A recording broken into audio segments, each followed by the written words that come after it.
Halo, assalamualaikum warahmatullahi wabarakatuh. Kembali lagi dengan tim belajar bareng.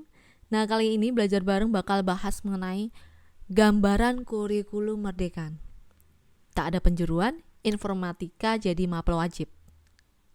Nah, pada Jumat tanggal 11 bulan Februari 2022 lalu, Kementerian Pendidikan Kebudayaan Riset dan Teknologi yang disingkat Kemendikbudristek baru saja nih meluncurkan kurikulum baru yang bernama Kurikulum Merdeka. Bapak Menteri Nadiem Makarim mengatakan bahwa Kurikulum Merdeka merupakan nama baru dari kurikulum prototipe yang sudah sempat diuji cobakan di 2.500 sekolah. Rencananya, kurikulum terbaru ini akan mulai digunakan pada tahun ajaran 2022-2023 pada jenjang TK, SD, SMP hingga SMA.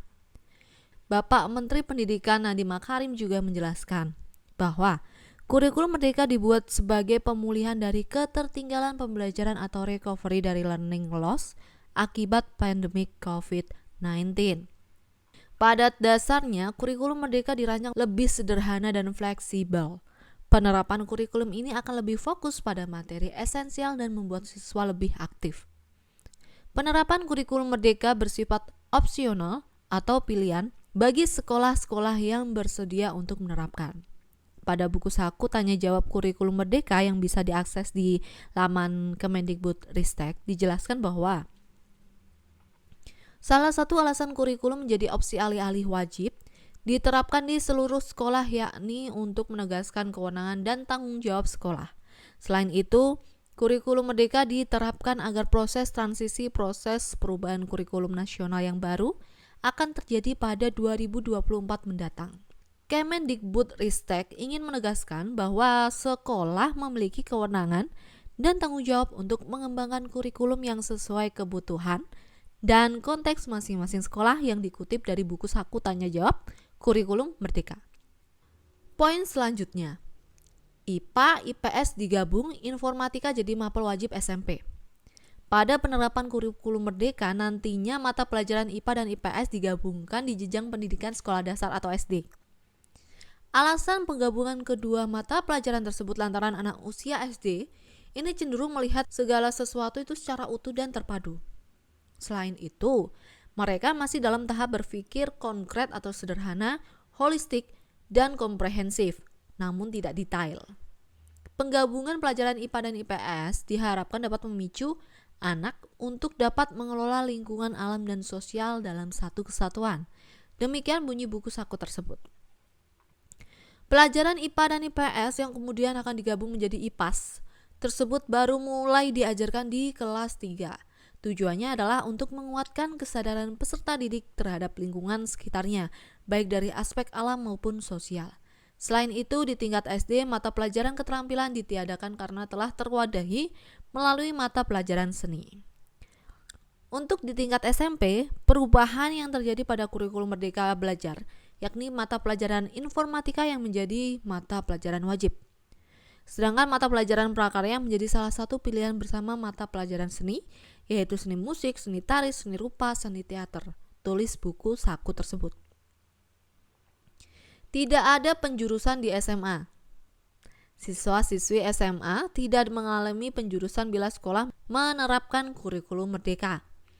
Untuk itu, di jenjang kelas 10 tidak dilakukan peminatan jurusan bagi peserta didik.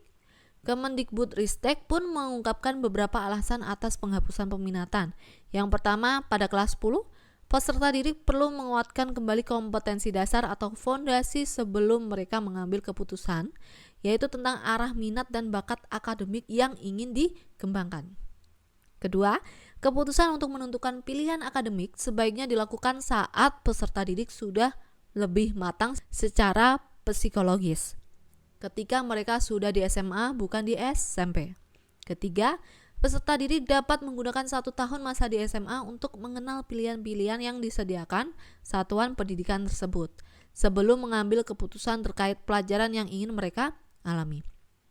Keempat, memberikan kesempatan lebih banyak kepada peserta didik untuk berdiskusi dengan orang tua atau wali dan guru bimbingan konseling tentang minat dan bakatnya serta rencana masa depan.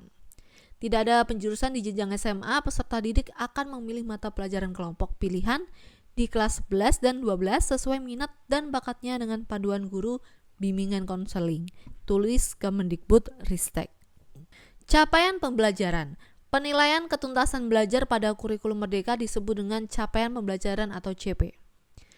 Nah, capaian pembelajaran ini merupakan pengetahuan, keterampilan, dan sikap yang dirangkaikan sebagai satu kesatuan proses yang berkelanjutan sehingga siswa dapat membangun kompetensi yang utuh dari suatu mata pelajaran. Misalnya nih, capaian pembelajaran di PAUD didesain untuk membangun kesenangan belajar dan kesiapan bersekolah anak.